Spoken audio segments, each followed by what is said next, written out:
In March, we spoke to over 500 people in West Yorkshire to see if they would be happy to access follow-up appointments in a different way.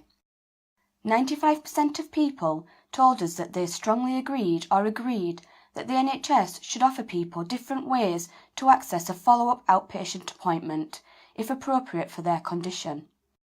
We were told that patients would prefer more personal outpatient appointments, like visiting their GP or through the telephone or Skype, and only 39% of patients would use texting, and only 12% would want a follow-up appointment via fax.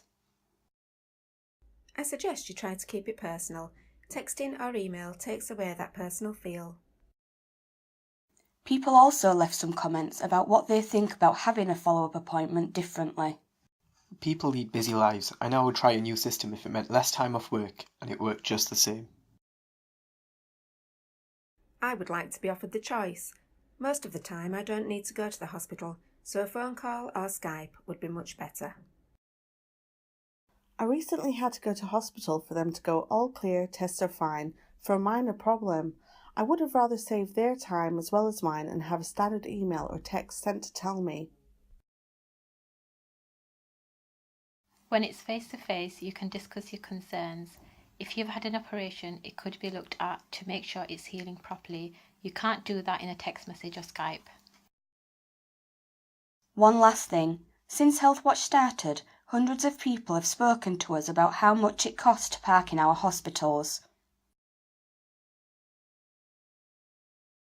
But this piece of work showed us that actually many people would prefer not to park at hospital at all, but would instead welcome routine follow-up appointments by phone or Skype, saving them the cost and time of a trip to hospital. Great idea.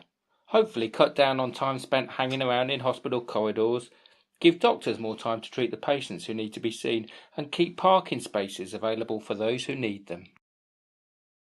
A new way of working that saves patients and our NHS time and money feels like a good idea to us.